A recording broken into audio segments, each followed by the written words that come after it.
नमस्कार दोस्तों, एसएससी जी के हिंट्स के इस यूट्यूब चैनल में आप सभी का स्वागत है।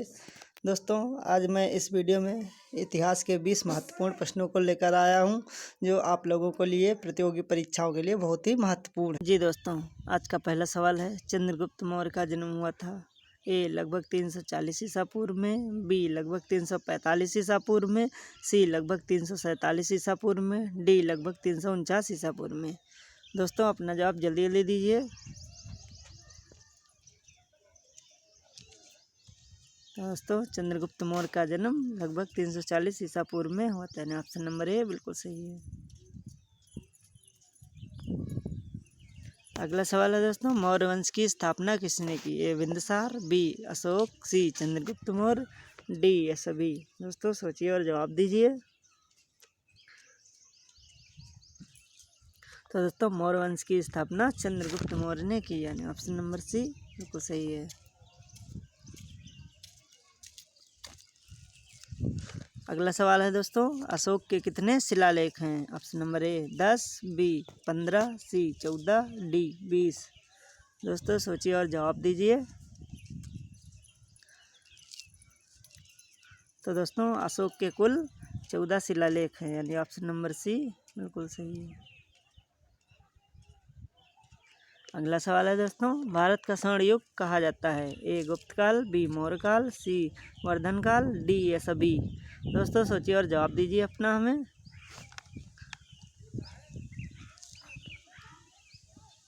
जी दोस्तों, भारत का स्वर्ण युग गुप्तकाल को कहा जाता है, यानी ऑप्शन नंबर ए बिल्कुल सही है। दोस्तों, हमारा अगला सवाल है, हैनसांग किसके शासनकाल में भारत आया? ए हर्षवर्धन, बी अशोक, सी समुद्रगुप्त, डी चंद्रगुप्त। दोस्तों, सोचिए और जवाब दीजिए हमें।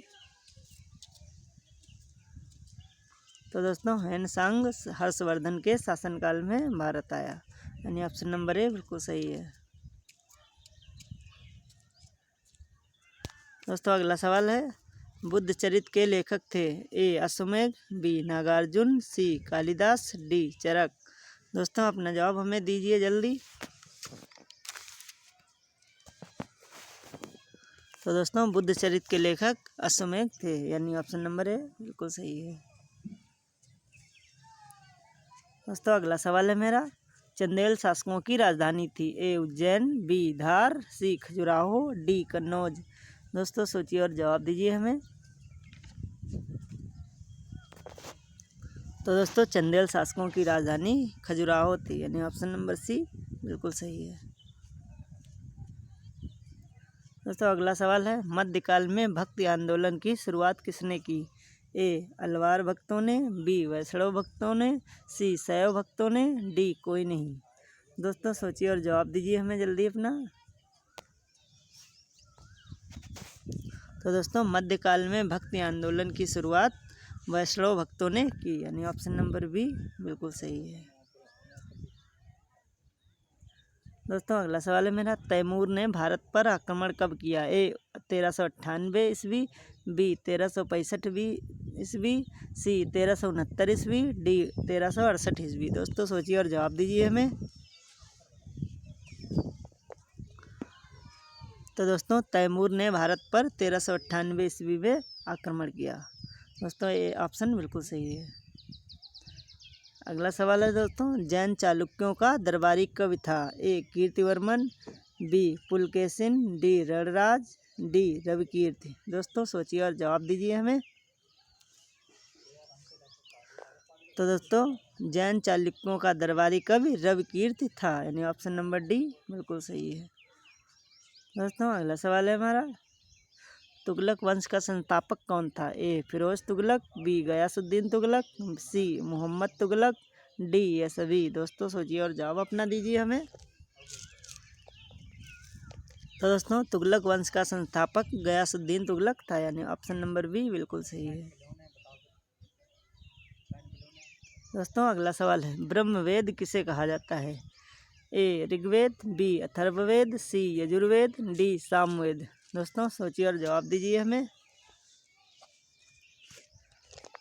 तो दोस्तों, ब्रह्मवेद अथर्ववेद को कहा जाता है, ऑप्शन नंबर बी बिल्कुल सही है। आर्य साहित्य की भाषा कौन थी? ये दोस्तों अगला सवाल है मेरा। ए पाली, बी द्रविड़, सी प्राकृत, डी संस्कृत। दोस्तों सोचिए और जवाब दीजिए हमें। तो दोस्तों आर्य साहित्य की भाषा संस्कृत थी, यानी ऑप्शन नंबर डी बिल्कुल सही है। अगला सवाल है हमारा दोस्तों। पूर्व ऋग वैदिक काल में राजा का पद था? ए वंशानुगत, बी निरंकुश, सी गणतंत्रात्मक, डी निरंकुश राजतंत्रात्मक। दोस्तों सोचिए और जवाब हमें जल्दी दीजिए। तो दोस्तों पूर्व ऋग वैदिक काल में राजा का पद गणतंत्रात्मक था, यानी ऑप्शन नंबर सी बिल्कुल सही है। अगला सवाल है दोस्तों। ऋग वैदिक काल में सामाजिक संगठन का आधार था? ए परिवार, बी गोत्र, सी जन, डी ग्राम। दोस्तों सोचिए अपना जवाब हमें दीजिए जल्दी कमेंट के रूप में। तो दोस्तों ऋग वैदिक काल में सामाजिक संगठन का आधार परिवार था, यानी ऑप्शन नंबर ए बिल्कुल सही है। दोस्तों अगला सवाल है। वैदिक कालीन देवताओं की संख्या थी? ए 13, बी 23, सी 33, डी 53। दोस्तों सोचिए और जवाब दीजिए हमें जल्दी अपना। तो दोस्तों वैदिक कालीन देवताओं की संख्या 33 थी, यानी ऑप्शन नंबर सी बिल्कुल सही है। दोस्तों अगला सवाल है हमारा। कौन सा यज्ञ राजा के राज्याभिषेक से संबंधित था? ए अश्वमेध यज्ञ, बी राजसूय यज्ञ, सी वाजपेयी यज्ञ, डी अग्निष्टोम यज्ञ। दोस्तों सोचिए और जवाब दीजिए।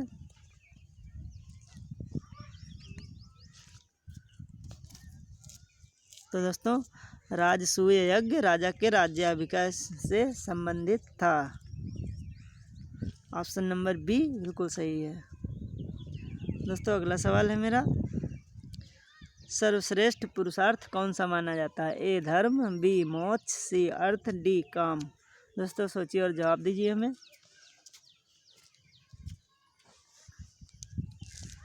तो दोस्तों सर्वश्रेष्ठ पुरुषार्थ सबसे अच्छा मोक्ष माना जाता है, यानी ऑप्शन नंबर बी बिल्कुल सही है। अगला सवाल है दोस्तों।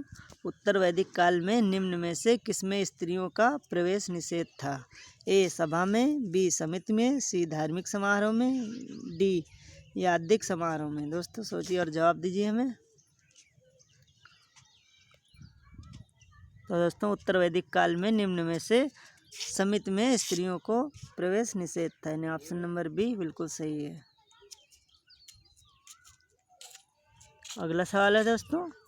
आर्यों की सबसे प्रमुख नदी थी? ए गंगा, बी यमुना, सी सिंध, डी सरस्वती। दोस्तों सोचिए और अपना जवाब दीजिए हमें। तो दोस्तों आर्यों की सबसे प्रमुख नदी सरस्वती थी, यानी ऑप्शन नंबर डी बिल्कुल सही है।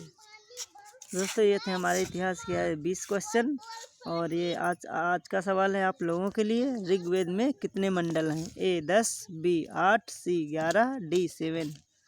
दोस्तों इसका जवाब आप लोग हमें कमेंट के रूप में दे सकते हैं, ऑप्शन के रूप में भी दे सकते हैं, ए बी सी डी करके। धन्यवाद।